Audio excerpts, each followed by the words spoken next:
Warning: if you are against the consumptive use and the ethical harvest of fur-bearing animals, please leave this channel now. This is no place for pansies, sissies, or crybabies. Hey trappers, Dale Billingsley here, Billingsley Brand Lures. Guys, we got a little mink skinning party going on today, so I thought I would go ahead and skin one for y'all. For those of you that maybe have never skinned one before, don't know how, we will go ahead and get at this. So stay with me. We'll get camera set up and we'll get right to it. All right, guys, so we've got a fine specimen here of a nice South Louisiana mink, pretty big mink. As you can see, they're not no ordinary small mink by any means. So anyway, first thing we got here is our handy dandy little knife sharpener. These are made by Rada paring knives or Rada knives. We got our Rada 4-inch paring knife here. This is, I'm telling you guys, for a cheap skinning knife, you cannot beat these Rada knives. They are about as good a knife as you can come by. And then of course we've got our knives, our steel here. Gambrel hanging here behind me. When we get ready to go there, we'll flip the camera around there so you can see it.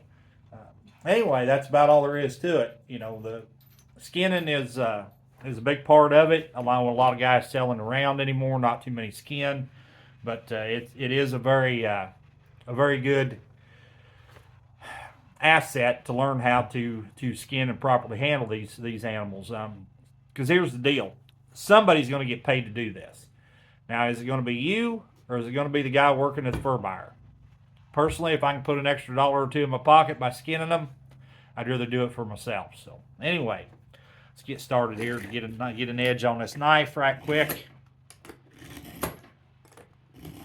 and we'll get at it. So the first thing is we're gonna come down here at the tail.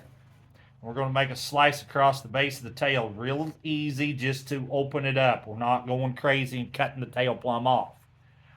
Then we trim and we cut around the scent glands. Now I'm telling you, if you've never skinned a mink before and you hit one of them glands, you are going to know it. Okay? I can handle skunk, I can handle mink, but I don't like them. Mink will roll my stomach every time. So just be aware, on each side of the vent, there's some glands there, and if you, like I said, if you hit them, you're going to know it. Anyway, cut clumb up past the testicles. Stick your knife here in the heel. Get the knife to go in there. And then come straight across.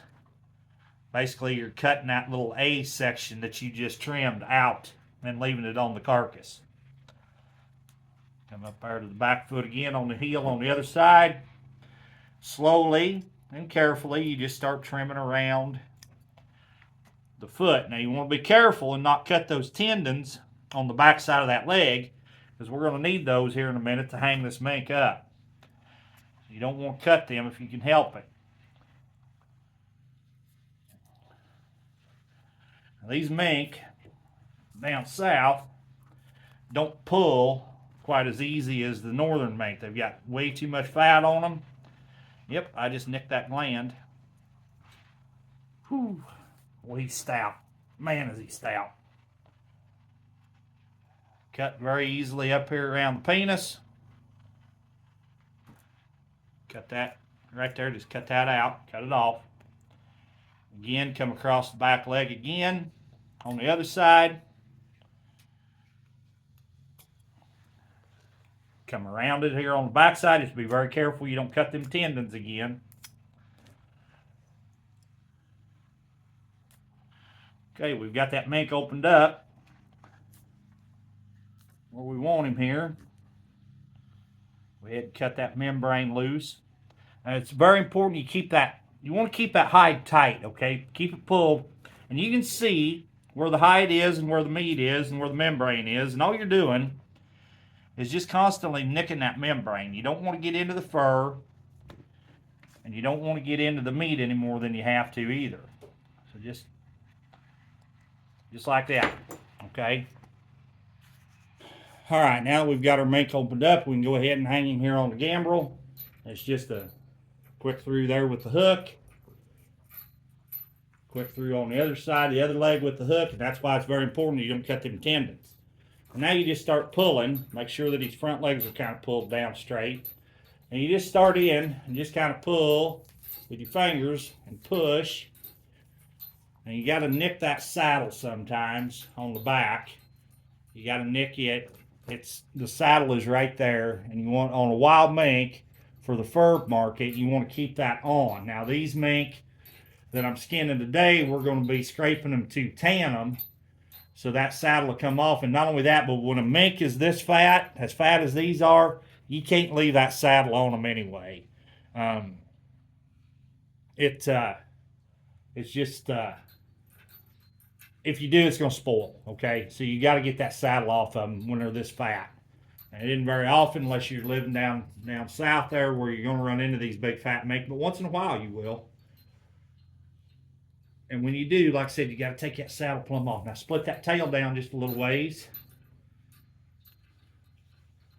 Kind of work around it with your knife, just slow and easy. You're just nicking the membrane. You don't want to get too deep into it or you'll pop that tailbone right off. Just like so.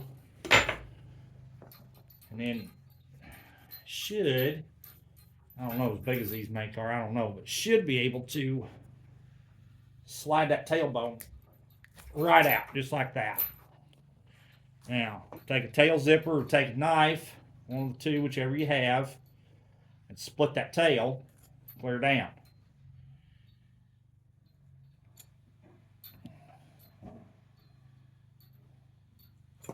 Let me readjust this camera here. Okay, so we've got that mink's tail split clear down. That's very important. You've got to do that. Now you get hold of that mink and just start pulling. And just work around him and pull him down. Just like so. And they pull a little hard sometimes. But anyway, there you can see we've exposed the front legs on him. Now, the easiest thing to do is just take your steel and run through there. Just like that. And then pull down a little bit. And then you can pull that leg right on through. Sometimes you got to take a knife and do a little trimming, but it isn't very often. Anyway, pull that front leg out through there just like so. Okay? Do the same thing on the other side. Pull that, open that up. Your fingers in there, get a hold of it and pull. Just like so. Just like that. Now you just take your knife and just cut it off. You don't need it. Just cut them off just like that. You don't need that on there. And put your knife down so you don't get cut. Give another little pull. And pull that mink on down a little bit. Now you just start working around the head. And again, you can see where the fur is and where the meat is. And you're just breaking the membrane is all you're doing, guys. You're not cutting deep. You're just breaking the membrane around it. Now, once you get that head started, most times you can pull it on down.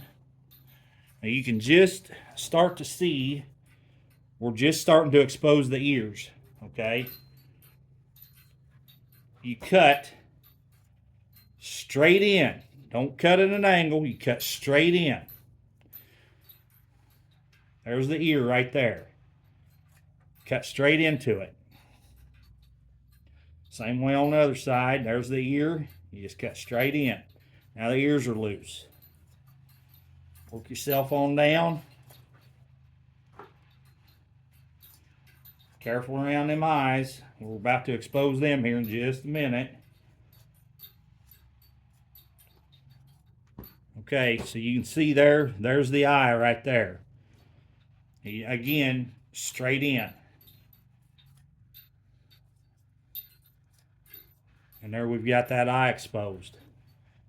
And again on the other side, straight in. Now if you happen to mess up and give him a big ear hole or a big eye, it's not the end of the world. They don't buy the heads anyway. Don't let a fur buyer tell you different.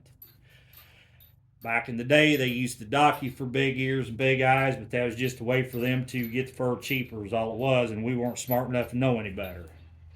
Now you come down around the nose, and I try to leave as much cartilage of the nose on the carcass as I can because it's all got to be trimmed out anyway. And there we have a mink skin, guys. Just that quick. Now we'll go ahead and those anal glands have some value to them. So we'll go ahead. That's why it's important also to try not to nick them. But we'll go ahead and remove those because I use them as a lure maker. I use them. So all we want are the anal glands. We don't want anything else. Be very careful not to pop them.